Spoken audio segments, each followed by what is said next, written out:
Arequipa, Pérou, 15 mars 2011. Il est exactement 3h42 du matin quand les cris de Matteo Quispe résonnent dans la maison familiale de la rue San José. Avec seulement 4 ans, l'enfant se réveille en panique absolue, trempé de sueur froide, criant des mots qui glacent le sang de ses parents. Les hommes aux plumes m'ont jeté.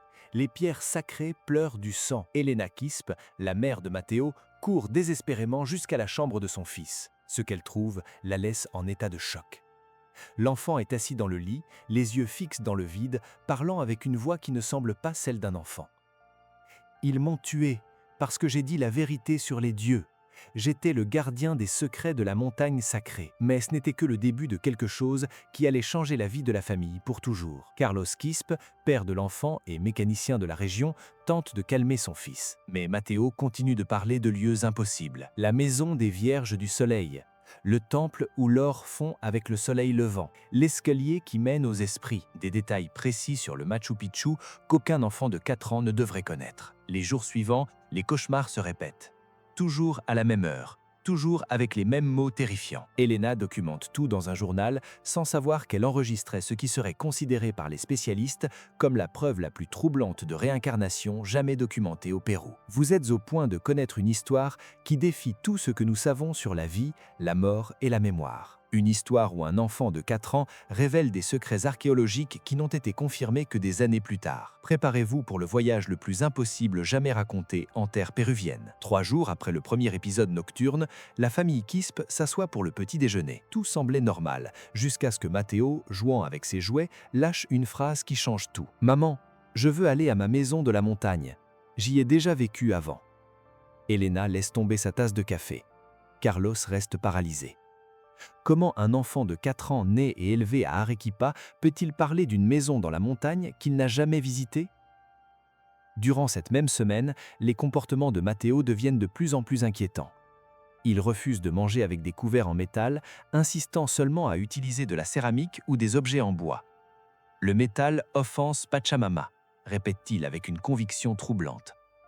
Un après-midi, Elena le trouve dans le jardin, agenouillé face au soleil, les bras levés, murmurant des prières dans cette langue étrange qu'elle ne comprend pas.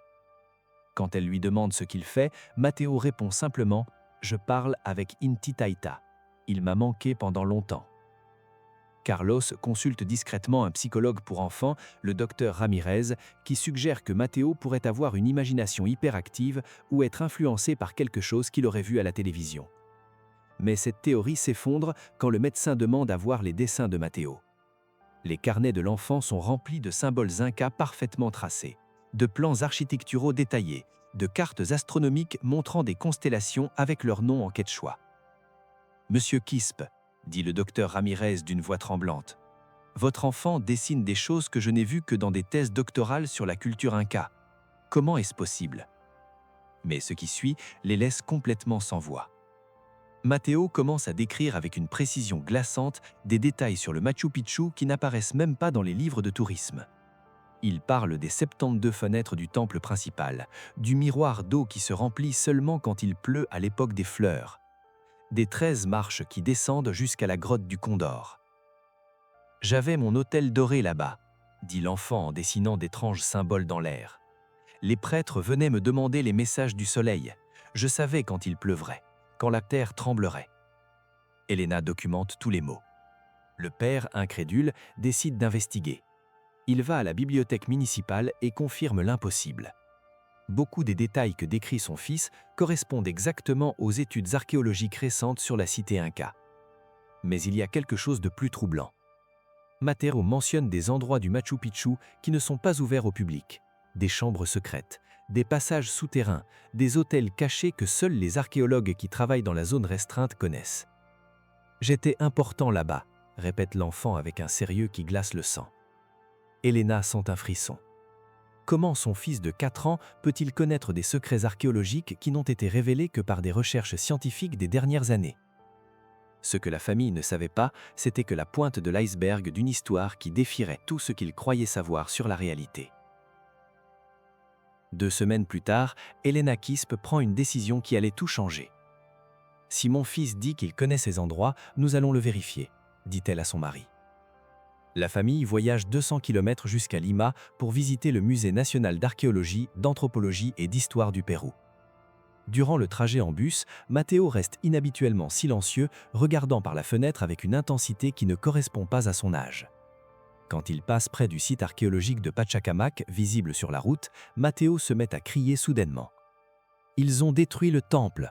Les hommes en armure ont tout brûlé. » Elena et Carlos se regardent troublés. Matteo décrit précisément la destruction du temple de Pachacamac par les conquistadors espagnols en 1533, un événement qu'ils ne pourraient connaître. Ce qui se passe au musée laisse tout le monde en état d'absolu choc. Matteo, à peine entré dans la salle de culture inca, commence à agir de façon troublante. Il se dirige directement vers une vitrine contenant des objets cérémonieux du XVe siècle. Sans que personne ne lui dise quoi que ce soit, il pointe un vase doré et déclare « Ça, ce n'est pas de Machu Picchu, c'est d'Ollantaytambo. Il a le mauvais symbole. » Le guide du musée, Dr Ricardo Espinosa, archéologue avec 25 ans d'expérience, s'approche curieux. Sur la plaque de l'objet, il est effectivement écrit « Provenance Machu Picchu, 15e siècle ». Mais quand il vérifie les archives numériques, il découvre quelque chose de glaçant. L'objet a été reclassifié à peine 3 mois plus tôt. Originellement, il provenait d'Ollantaytambo et avait mal été catalogué pendant des décennies. Mais ce n'est que le début. Matteo se déplace vers une autre vitrine. Pointe une quipu, le système de cordes nouées que les Incas utilisaient pour compter et enregistrer des informations. Celui-ci parle de la récolte de maïs de l'année du grand tremblement. 347 sacs eurent perdu, 60 familles eurent faim cette année, dit-il en touchant le verre. Le docteur Espinosa sort son téléphone et photographie le quipu. Plus tard, des spécialistes en quipu confirmeront que l'enfant a correctement lu des informations qui n'avaient jamais été déchiffrées par avant. Matteo s'arrête devant une réplique de l'Intihuatana, la pierre sacrée du Machu Picchu. « C'est faux », dit-il avec l'assurance d'un expert. « La vraie pierre a une fissure ici. » Il pointe un endroit spécifique, à la base. C'est là qu'est tombé le sang du dernier sacrifice. Le docteur Espinosa reste paralysé. L'information sur cette fissure spécifique n'est connue que par les archéologues qui travaillent directement au Machu Picchu. Elle n'a jamais été publiée dans aucun document public. Elena filme tout avec son téléphone. Son fils de 4 ans corrige des professionnels, signale des erreurs dans les expositions muséales, révèle des détails que seuls les spécialistes les plus avancés connaissent. « Comment sait-il tout ça ?» demande l'archéologue aux parents. Elena répond avec des larmes aux yeux. Il dit qu'il y a vécu dans une autre vie. L'archéologue reste silencieux pendant de longues secondes. Finalement, il déclare quelque chose qu'il n'aurait jamais pensé dire dans sa carrière. « Nous devons emmener cet enfant à Cusco. » 3 mois après l'incident au musée, l'obsession de Matteo pour le Machu Picchu devient incontrôlable. L'enfant passe des heures à dessiner des cartes détaillées de la citadelle, construit des répliques avec des pierres du patio. Et le plus troublant de tout, il commence à parler dans une langue que ses parents ne reconnaissent pas. Elena enregistre ses conversations nocturnes. Matteo, endormi, murmure des mots étranges. Intitaita Pachacamac, Mamakila, Alinkausai. Quand il consulte un professeur de langue native de l'université Saint-Augustin, la réponse les glace. C'est du quechua archaïque, un dialecte qui se parlait à l'époque de l'Empire Inca.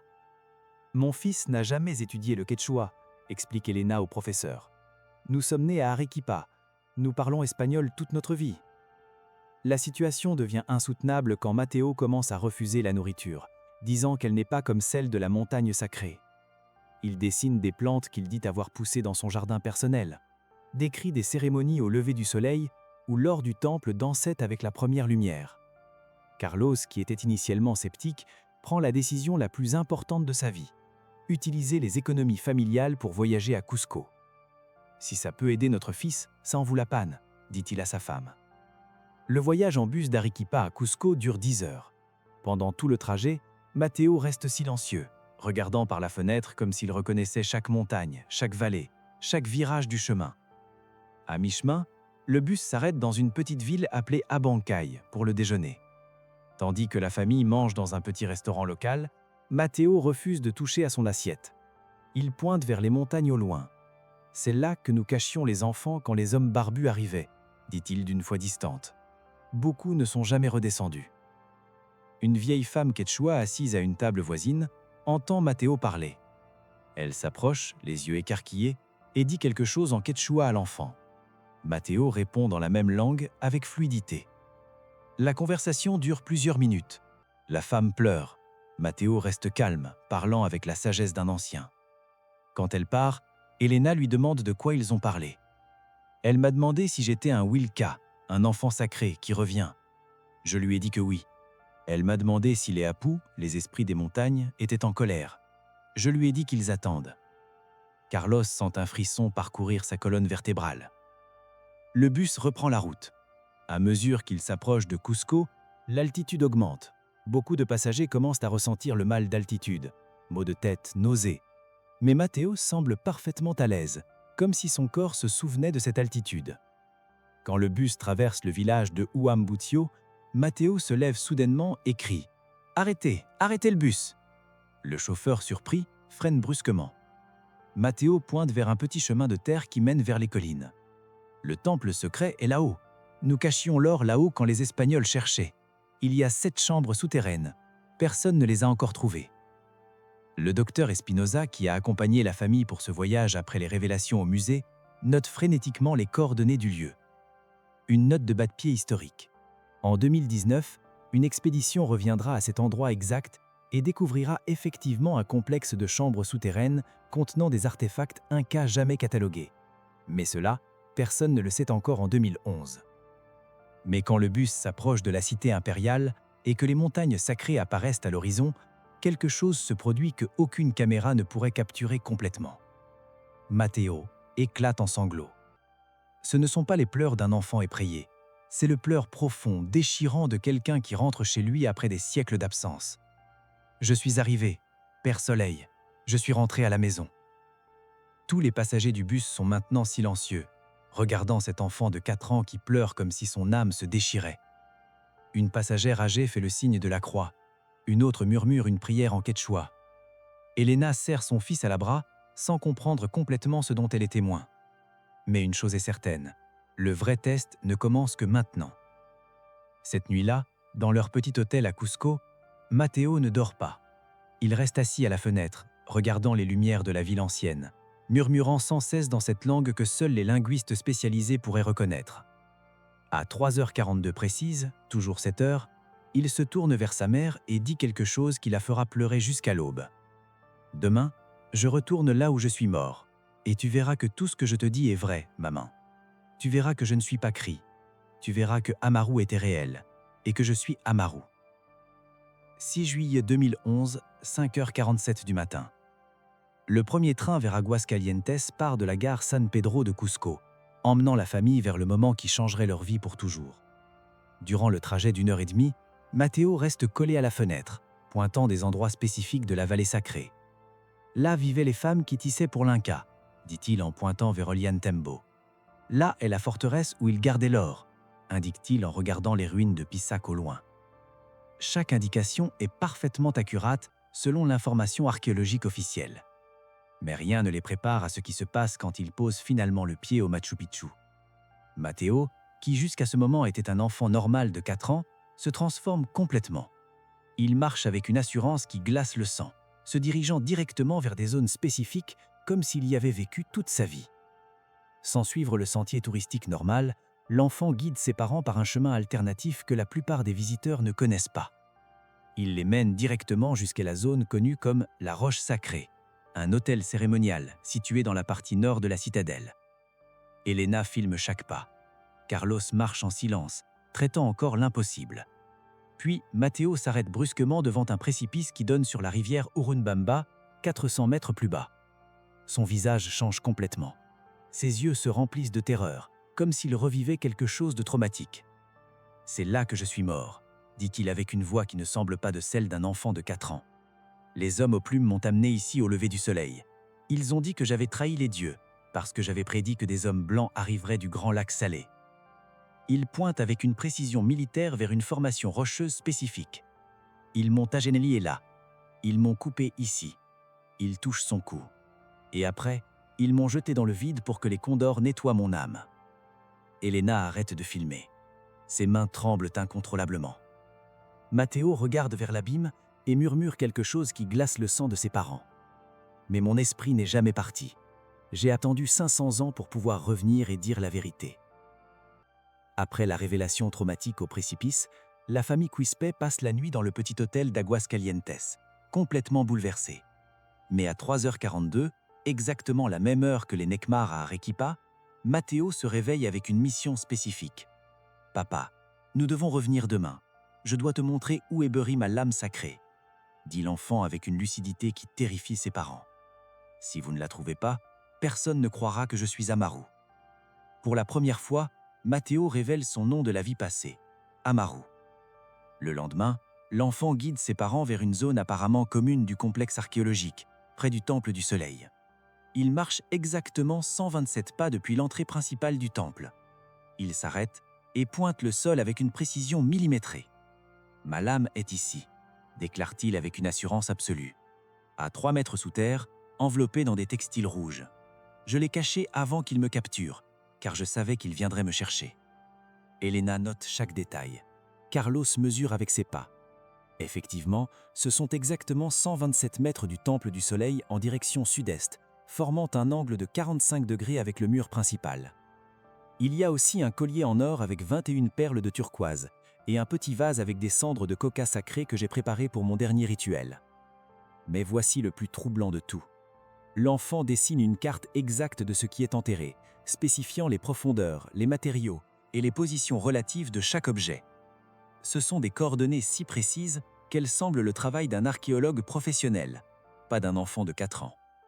Quand les archéologues creuseront ici, dit-il avec une assurance absolue, ils trouveront exactement ce que je leur dirai, et ils comprendront que Amaru a vraiment existé.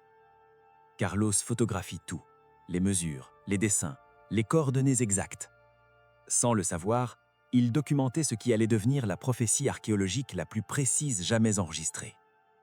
La question qui glaçait le sang des parents était simple. Et s'ils trouvent vraiment quelque chose? 18 septembre 1911. 2 mois et 11 jours après les révélations de Matteo au Machu Picchu, quelque chose d'extraordinaire se produit. Le docteur Ricardo Espinosa, le même archéologue qui a rencontré l'enfant au Musée national de Lima, obtient l'autorisation officielle pour réaliser une excavation exploratoire aux coordonnées exactes qu'a indiqué Matteo.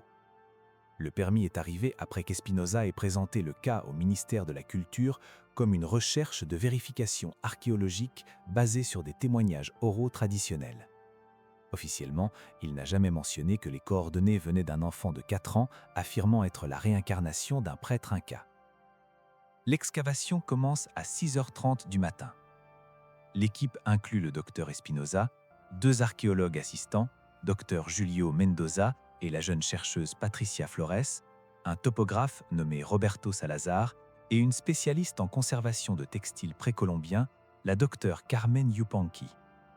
Le ministère de la Culture a envoyé un observateur officiel, le fonctionnaire Miguel Torres, sceptique et visiblement ennuyé d'être là. « Nous perdons du temps et des ressources sur la base de des rêves d'un enfant », marmonne-t-il en s'asseyant à l'ombre. Les premières heures ne révèlent rien. La terre est dure, compacte, exactement comme on s'attendrait pour un sol qui n'a pas été touché depuis des siècles. À 1 mètre de profondeur, le docteur Mendoza trouve des fragments de céramique. Poterie domestique inca, probablement 15e ou 16e siècle, analyse-t-il, mais rien d'extraordinaire. À 2 mètres, il trouve des restes de charbon de bois, signe d'activité humaine ancienne. Le topographe Salazar vérifie et revérifie les coordonnées avec son GPS professionnel. Nous sommes exactement au point que l'enfant a indiqué. Pas de marge d'erreur. À 2,50 m, Patricia Flores sent quelque chose changer dans la texture du sol. La terre est différente ici, plus meuble, comme si elle avait été remuée puis compactée à nouveau. Le docteur Espinosa descend dans le trou avec précaution. À exactement 2,87 m de profondeur, 13 cm de moins que les 3 mètres que Matteo avait prédit, sa pelle frappe quelque chose de solide avec un son métallique. Son cœur s'arrête. « Stop !» crie-t-il d'une voix qu'il ne reconnaît pas. « Il y a quelque chose ici !» L'équipe se fige. Miguel Torres se lève brusquement, le scepticisme remplacé par la curiosité. « Avec des pinceaux et des outils délicats, ils commencent à dégager la terre grain par grain. Ce qui émerge lentement de l'obscurité laisse toute l'équipe dans un silence absolu. Des textiles rouges, parfaitement préservés, exactement comme Matteo l'avait décrit. La docteure Yupanqui s'agenouille au bord du trou, les mains tremblantes. Ce sont des textiles cérémoniels de la plus haute qualité. Le rouge est obtenu de cochenille, un colorant réservé aux nobles et aux prêtres de haut rang. Avec une précision chirurgicale, il soulève les textiles. Dessous, enveloppée comme un trésor sacré, repose une lame cérémonielle en or pur. Le soleil du matin frappe le métal pour la première fois depuis presque 500 ans. L'or brille avec une intensité qui fait pleurer Patricia. « Mon Dieu !»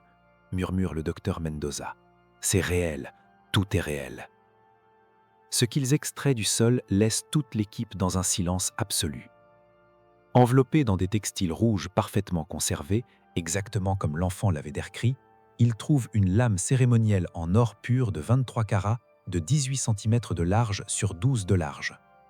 Les gravures sur la surface sont d'une complexité stupéfiante. Des scènes astronomiques, des symboles religieux, des figures humaines dans des postures rituelles. Mais ce n'est que le début.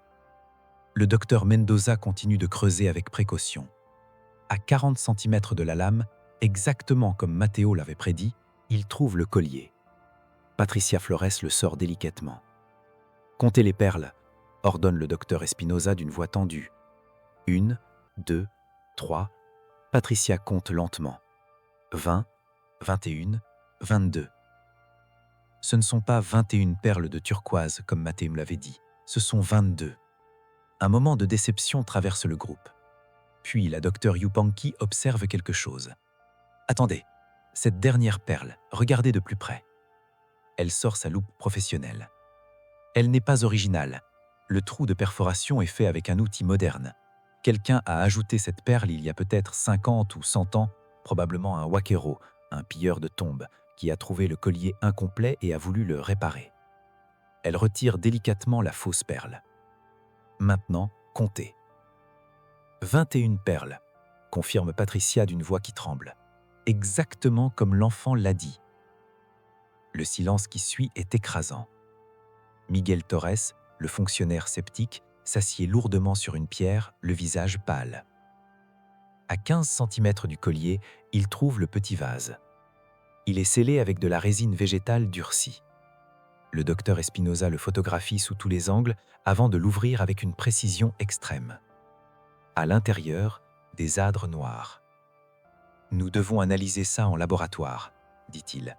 Mais si ces adres sont vraiment de la coca cérémoniale, comme l'enfant l'a dit, sa voix se brise. Il ne peut pas finir sa phrase. Mais la révélation la plus stupéfiante vient quand ils analysent la lame dorée de plus près. Les gravures sur la surface représentent des scènes en plusieurs registres, comme un livre illustré ancien. Premier registre, des cérémonies de prédiction astronomique, un prêtre pointant vers les étoiles pendant qu'un scribe note sur un quipou. Deuxième registre, des rituels de communication avec les ancêtres, des figures fantomatiques sortant de grottes sacrées. Troisième registre, et c'est ça qui glace le sang de toute l'équipe, des scènes de sacrifices rituels dans une zone qui correspond exactement à la géographie du précipice nord du Machu Picchu. Un homme est agenouillé. Des prêtres aux plumes de condor l'entourent. Une lame touche son cou. Et derrière eux, gravé avec une précision microscopique, le soleil se lève sur les montagnes. C'est exactement l'endroit où Matteo a dit qu'il l'avait tué. Murmure Patricia. L'analyse au carbone 14 qui sera effectuée dans les semaines suivantes confirmera que tous les objets datent de 1520 à 1540, exactement la période de l'Empire Inca que Matteo avait mentionnée. Plus spécifiquement, les tests de thermoluminescence sur la céramique du vase indiquent une date de création entre 1525 et 1535. Le prêtre Amaru a été exécuté en 1533. Les dates correspondent avec une précision terrifiante. Le docteur Espinosa prend la décision la plus difficile de sa carrière. Appelez immédiatement Elena Quispe. « Madame Quispe, j'ai besoin que vous veniez à Lima en urgence et amenez Matteo. » La voix du docteur Espinosa au téléphone tremble d'une manière qu'Elena n'avait jamais entendue. Nous avons trouvé tout exactement où votre enfant a dit que ce serait. 3 jours plus tard, dans le laboratoire d'archéologie de l'Université nationale majeure de San Marcos à Lima, quelque chose se produit qu'aucune caméra scientifique n'avait jamais documenté dans l'histoire du Pérou. La salle est remplie de témoins. Outre l'équipe d'excavation, il y a maintenant le doyen de la faculté d'archéologie, Dr Alberto Vargas, 3 autres archéologues spécialisés en culture inca, 2 anthropologues et un représentant du ministère de la Culture. Tous sont venus voir l'enfant qui avait prédit l'impossible. Matteo entre dans le laboratoire tenant la main de sa mère. Il porte un simple t-shirt avec un dinosaure dessus, un rappel qu'il n'a que 4 ans. Mais quand ses yeux se posent sur les objets disposés sur la table centrale, quelque chose change. Son visage, sa posture, même sa respiration. Il ne montre pas de surprise, ne pose pas de questions, ne demande pas d'explications. Il s'approche simplement de la lame dorée, retire sa main de celle de sa mère et l'attend vers l'objet avec une familiarité troublante. « Ne la touche pas, mon chéri », commence Elena. Mais le docteur Espinosa fait un geste de la main. « Laissez-le ». Matteo touche la lame délicatement, comme on caresserait le visage d'un vieil ami. « C'est la mienne », dit-il avec une naturalité absolue qui fait frémir toutes les personnes présentes. « J'ai gravé ici la prophétie des hommes blancs qui arriveraient du grand lac Salé. Inti Taita me l'a montré dans mes rêves pendant 3 nuits.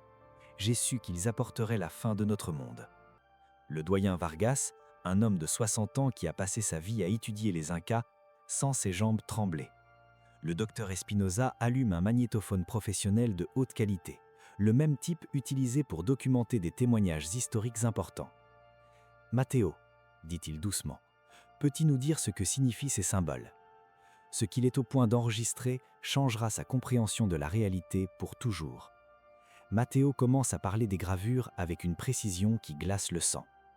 Il pointe le premier registre. « Ici, c'est moi avec mon quipou principal, celui qui enregistrait les mouvements de la Croix du Sud. Nous l'utilisions pour savoir quand planter et quand récolter. Cette étoile, il pointe un point spécifique, nous l'appelions Lama Niawi, l'œil du lama. Quand elle disparaissait derrière la montagne sacrée, nous savions que les pluies viendraient. » L'anthropologue Dr Luis Pacheco sort rapidement un ordinateur portable et cherche des informations sur l'astronomie inca. Ce que Matteo décrit correspond exactement aux connaissances astronomiques incas documentées, mais avec des détails que seuls les spécialistes de niveau doctoral connaissent. Matteo continue. Il décrit chaque symbole, chaque figure, chaque détail cérémoniel, comme s'il les avait créés personnellement. Mais le plus troublant, c'est qu'il commence à parler en quechua archaïque, le même dialecte qu'il avait utilisé durant ses cauchemars. Sa voix change, devient plus grave, plus ancienne. L'adresse Carmen Yupanqui, spécialiste en langue précolombienne qui a étudié le quechua pendant 30 ans, s'assied avec son propre magnétophone pour capturer chaque mot. Elle traduit en temps réel, les larmes coulant sur ses joues. « Moi, Amaru Tupac, fils de Huayna Capac, par une princesse Cagnari, élevé dans la maison des élus, gardien des secrets de l'Inti et lecteur des étoiles, je prédis l'arrivée des barbus de métal froid. » Elle s'arrête, choquée. Il vient de se donner un nom complet inca, et il a mentionné Huayna Capac, le 11e empereur inca qui a régné entre 1493 et 1527. Matteo continue en quechua. Ils apporteront des bâtons qui crachent le feu et la mort. Ils apporteront des animaux géants que nous n'avons jamais vus, des bêtes aux longues têtes qui portent les hommes sur leur dos. Ils apporteront une croix qui tuera nos dieux. Ils apporteront la destruction du temps doré. La traduction de l'adresse Yupanqui est interrompue par des sanglots. Mais aussi, dit Matteo, sa voix d'enfant maintenant complètement disparue, je viens pour avertir de ce qui vient après. Qu'est-ce qui vient après ? Demande le docteur Espinosa d'une voix à peine audible. Matteo, ou Amaru, ou qui que ce soit qui parle maintenant à travers lui, sourit tristement. La terre a de la mémoire, les montagnes se rappellent, et bientôt, très bientôt, elles se réveilleront. Dans l'enregistrement audio, quand l'équipe l'analysera des jours plus tard, elle découvrira quelque chose que aucun des présents n'a perçu sur le moment. Une deuxième voix, plus grave, plus ancienne, qui parle simultanément avec Matteo en quechua pur. C'est impossible techniquement. Une seule personne ne peut pas produire 2 fréquences vocales distinctes en même temps. Mais c'est là, dans l'enregistrement. indiscutable. Les cheveux d'Elena se dressent quand elle écoute l'enregistrement des jours plus tard, chez elle dans le silence de la nuit. Son fils de 4 ans et l'esprit d'un prêtre de 500 ans parlaient en même temps. 2 voix, 2 âges, un seul corps. Le docteur Espinosa savait qu'il avait besoin de plus que des objets archéologiques pour valider cette histoire impossible. Il avait besoin de registres historiques, de preuves documentaires, de quelque chose qui confirmerait que le prêtre Amaru n'était pas une invention, mais une personne réelle qui avait vraiment existé. Durant les 3 semaines suivantes, il entreprend la recherche la plus exhaustive de sa carrière. Ce qu'il découvre dans les archives coloniales de Cusco le laisse sans voix pendant 3 jours consécutifs. Le premier document qu'il trouve est un manuscrit poussiéreux dans la section des archives rares. Dans les écrits du chroniqueur espagnol Pedro Cieza de León, daté de 1553, il trouve une référence spécifique qui glace son sang. Fut exécuté dans la forteresse de Pichu, sur ordre du Conseil des nobles Incas, un prêtre astrologue nommé Amaru Tupac, fils bâtard de Huayna Capac. Le docteur Espinosa s'arrête, relit, ses mains tremblent. Mateo avait donné exactement ce nom dans le laboratoire. Amaru Tupac, fils de Huayna Capac. Le document continue. Il était accusé d'hérésie pour avoir prédit l'arrivée des barbus de la mer avec des prophéties qui terrifiaient les nobles. Il disait avoir vu dans les étoiles la destruction de l'Empire et l'arrivée d'hommes montés sur des bêtes géantes portant des bâtons de feu. Les bêtes géantes, les chevaux. Les bâtons de feu, les arquebuses. Exactement ce que Mateo avait décrit dans ses révélations en quechua. Les nobles Incas le considéraient dangereux à cause de ses visions du futur. Il disait qu'il parlait avec les apus, les esprits des montagnes, et que ceux-ci lui montraient des choses qui ne devaient pas être révélées. Mais il y a plus, beaucoup plus. Le docteur Espinosa voyage personnellement à Séville, Espagne, pour consulter l'Archivo General de Indias, les vastes archives coloniales espagnoles. Là, dans un document de 1547 écrit par un fonctionnaire colonial nommé Diego de Trujillo, il trouve ce passage. Les Indiens parlent encore avec crainte d'un sorcier nommé Amaru qui fut jeté du précipice sacré de Pichu au moment où le soleil se levait en punition de ses prophéties blasphématoires. Le document devient plus spécifique. Il avait été jugé lors d'une cérémonie spéciale 3 jours avant le solstice d'hiver de l'année du grand tremblement. Les témoins disent qu'il refusa de se rétracter et qu'avant de mourir, il cria que son esprit reviendrait dans le corps d'un enfant métis quand le monde changerait de millénaire. Le docteur Espinosa vérifie les dates. Le solstice d'hiver dans l'hémisphère sud tombe en juin. 3 jours avant le solstice d'hiver 1533, exactement le 18 mars. Les registres coloniaux indiquent que l'exécution eut lieu au lever du soleil du 15 mars 1533. 478 ans jour pour jour avant que Mateo Quispe ne se réveille en hurlant à Arequipa le 15 mars 2011. Mais la révélation la plus stupéfiante vient quand le docteur Cornejo, l'historien spécialiste en chronique coloniale de l'Université catholique pontificale du Pérou, réussit à accéder aux archives du Vatican. Dans les correspondances entre l'évêque de Cusco et Rome, il trouve une lettre extraordinaire. Datée du 23 août 1548, l'évêque Diego d'Almagro écrit au pape Paul III. « Votre sainteté, je dois rapporter un cas troublant de sorcellerie indienne qui persiste même après la conversion de nombreux naturels. Les vieux Indiens parlent encore d'un hérétique nommé Amaru qui fut exécuté avant mon arrivée pour avoir prophétisé contre l'ordre divin. » La lettre continue. Les prophéties blasphématoires de cet Amaru incluaient des visions d'enfants métis, nés du sang espagnol et indien, qui parleraient avec les voix des ancêtres morts. Il disait que ces enfants apparaîtraient quand le monde changerait de compte des années et qu'ils révéleraient des secrets enterrés. Il affirmait que lui-même reviendrait dans un tel enfant pour accomplir une mission que les dieux des montagnes lui avaient confiée. L'évêque conclut « J'ai ordonné que toute mention de ces prophéties soit supprimée et que quiconque en parle soit puni. » Mais les Indiens persistent à croire que l'âme d'Amaru attend quelque part de revenir. Quand le docteur Espinosa présente tous ces documents au docteur Cornejo, l'historien reste silencieux pendant une éternité. Finalement, il parle, sa voix à peine à murmure. « Ricardo, ce prêtre Amaru a vraiment existé », confirme-t-il après 2 semaines supplémentaires de vérification croisée. Mais il y a quelque chose de plus troublant que tout le reste. Il ouvre son ordinateur laptop et montre une analyse chronologique détaillée qu'il a préparée. Les documents indiquent qu'il a été exécuté exactement à l'endroit que décrit l'enfant, le précipice nord de Machu Picchu, au lever du soleil après un jugement cérémoniel de 3 jours. La date de l'exécution, selon 3 sources coloniales indépendantes, 15 mars 1533. Il pointe une timeline sur l'écran. Exactement 478 ans avant les premiers cauchemars de Matteo, qui ont commencé le 15 mars 2011, à 3h42, l'heure exacte où, selon les registres astronomiques, le soleil se levait au-dessus du précipice de Pichu, ce jour-là, en 1533. Le docteur Espinosa sent ses mains devenir glacées. « Tu es en train de me dire que l'enfant s'est réveillé à l'heure exacte et à la date anniversaire de l'exécution d'Amaru, au moment précis où, 478 ans plus tôt, un prêtre inca a été jeté dans le vide en prophétisant qu'il reviendrait. Les documents révèlent des détails glaçants sur les prédictions spécifiques d'Amaru. Dans un témoignage récolté par un frère franciscain en 1551, un ancien noble inca décrit les visions d'Amaru. Il parlait de machines qui voleraient comme des condors de métal dans le ciel, de maisons qui brilleraient la nuit sans feu, de miroirs qui montreraient des personnes éloignées comme si elles étaient présentes.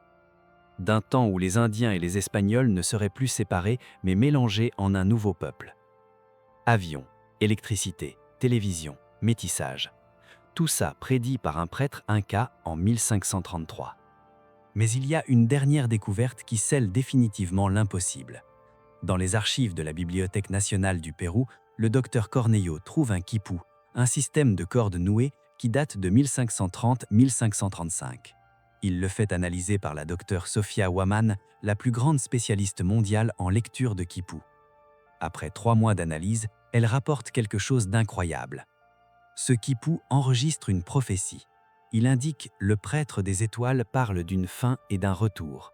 Il mentionne 15 dans le mois des pluies, ce qui correspond au mois de mars dans le calendrier inca. Et il indique un nombre, 478. En système inca de numération, cela pourrait représenter des années. Comme si quelqu'un avait prédit qu'après 478 ans, quelque chose se passerait. Elena reçoit toutes ces informations par téléphone, document par document, révélation par révélation. Ses mains tremblent tellement qu'elle ne peut plus tenir l'appareil. Son enfant de 4 ans n'avait pas seulement prédit où trouver des objets archéologiques. Il était revenu exactement quand, où et comment un prêtre inca d'il y a 500 ans avait prophétisé qu'il reviendrait. Jusqu'au jour, jusqu'à l'heure, jusqu'au moindre détail. Le cercle se refermait de la manière la plus impossible, la plus terrifiante, la plus belle jamais documentée dans l'histoire de l'humanité. Aujourd'hui, 13 ans après ses premiers cauchemars, Matteo Quispe a 17 ans et vit une vie apparemment normale à Arequipa. Il étudie l'ingénierie civile à l'Université nationale de San Agustín, joue au football avec ses amis les week-ends, maintient une relation amoureuse avec une camarade de classe nommée Lucia. À première vue, il semble être un adolescent ordinaire du Pérou moderne.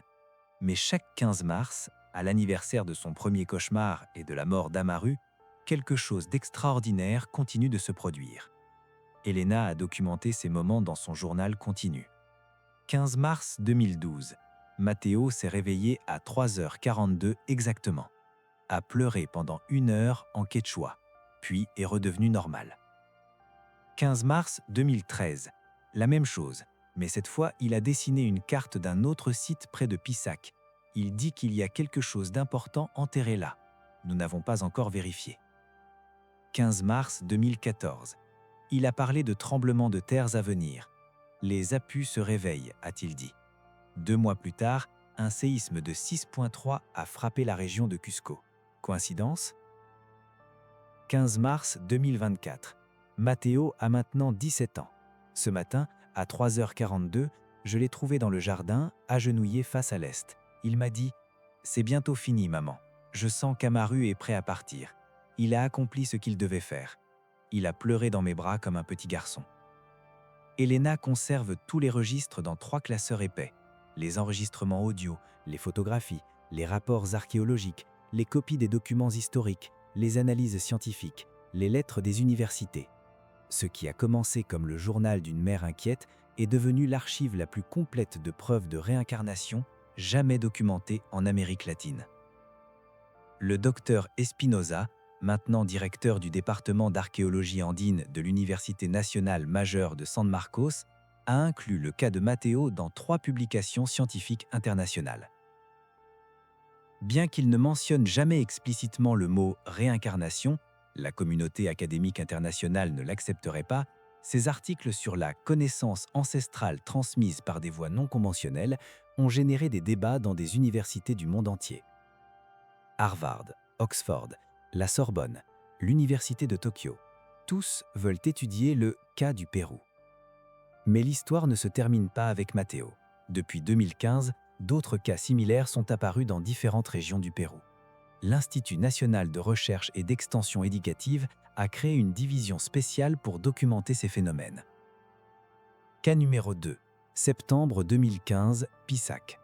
Une fillette de 5 ans nommée Sumac commence à parler d'un grand incendie qu'elle dit avoir vu dans sa vie d'avant.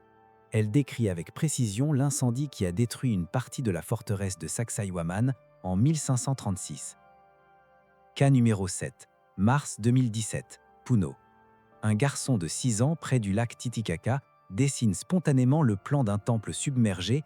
Des plongeurs vérifient et trouvent effectivement des ruines incas sous l'eau exactement là où l'enfant l'avait indiqué. Cas numéro 15, janvier 2019, Huambutio. L'endroit exact où Matteo avait arrêté le bus en 2011. Un enfant local de 4 ans guide des archéologues vers les 7 chambres souterraines que Matteo avait mentionnées. Il trouve un complexe rituel complet jamais catalogué, contenant des offrandes cérémonielles intactes.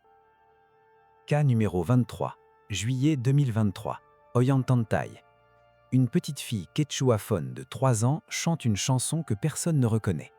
Un musicologue spécialisé en musique précolombienne enregistre la mélodie. C'est une structure musicale pentatonique pure, le système musical inca, mais avec une mélodie qui n'apparaît dans aucun registre académique. C'est peut-être une chanson perdue depuis 500 ans, conclut-il. L'Institut national a officiellement documenté 23 cas durant les 8 dernières années. Mais combien d'autres existent dans les villages reculés des Andes où les familles quechua ne parlent pas aux autorités? Combien d'enfants vivent avec ces souvenirs impossibles sans que personne ne les écoute? La docteure Carmen Yupanqui, maintenant une autorité mondiale reconnue sur ces phénomènes, a établi un protocole de recherche rigoureux. Son équipe inclut des linguistes, des archéologues, des psychologues, des anthropologues et des historiens. Nous sommes face à un phénomène qui défie nos conceptions occidentales sur la mémoire et la conscience, déclare-t-elle dans sa plus récente étude publiée dans le Journal of Indian Studies. Ces enfants ne manifestent aucun signe de trouble psychologique, ils ne montrent pas de comportement de fantaisie typique et surtout, les informations qu'ils fournissent peuvent être vérifiées de manière indépendante.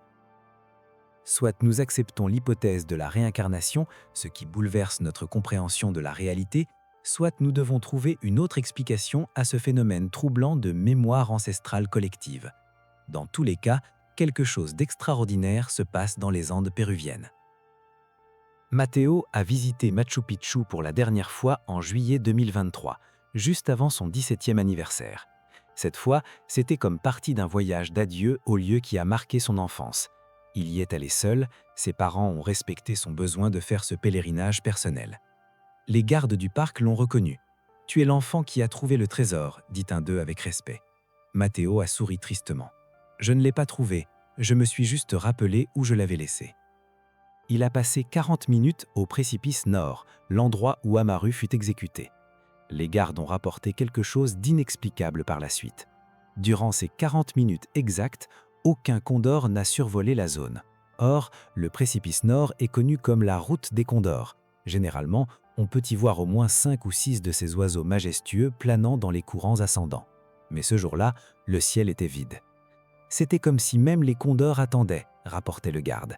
Puis, exactement quand le jeune homme est parti, 3 condors sont apparus d'un coup comme s'ils avaient attendu sa permission. Ce phénomène est inédit dans les 30 ans de registres ornithologiques du sanctuaire. Quand un journaliste de Canal N le demande lors d'une interview rare sur ses mémoires de vie passée, Matteo répond avec une maturité et une sagesse qui ne correspondent pas à son âge. « Je n'ai plus besoin de tout me rappeler. Les souvenirs deviennent plus flous chaque année, et c'est bien comme ça. » Il fait une pause, choisit ses mots avec soin. « J'ai accompli mon but. J'ai prouvé 2 choses importantes. Première, que la mort n'est pas la fin. L'âme continue, Elle voyage, elle revient quand elle a quelque chose à accomplir. Et deuxièmement, que nos ancêtres ne sont pas vraiment partis. Ils vivent en nous, d'une manière que la science moderne ne comprend pas encore. Mais la véritable question n'est pas comment je me rappelle. La véritable question est pourquoi? Pourquoi suis-je revenu maintenant? Le journaliste, visiblement fasciné, demande « Et pourquoi pensez-vous que vous êtes revenu ?» Matteo regarde directement la caméra, ses yeux prenant cette profondeur ancienne que sa mère connaît si bien. Parce que le temps d'Amaru arrive à nouveau. Les prophéties qu'il a faites il y a 500 ans ne parlaient pas seulement de la conquête espagnole, elles parlaient de maintenant, de ce que nous faisons à Pachamama, la terre-mère, de comment nous avons oublié les leçons anciennes. Je suis revenu pour rappeler. Et je ne suis pas le seul. Il y en a d'autres. Il y en aura encore plus. Les âmes anciennes reviennent parce que la Terre a besoin qu'on se rappelle. Mais quelle mission l'âme d'Amaru avait réellement? Et quels autres secrets du passé attendent de revenir à travers les nouvelles générations? La réponse à ces questions se trouve peut-être dans le prochain enfant qui se réveillera en criant une nuit de mars, parlant de lieux impossibles et de vies qu'il ne devrait pas se rappeler. Parce que si l'histoire de Matteo Quispe nous a appris quelque chose, c'est qu'il y a des mystères dans ce monde que la science ne peut pas encore expliquer, mais que la réalité insiste à nous montrer.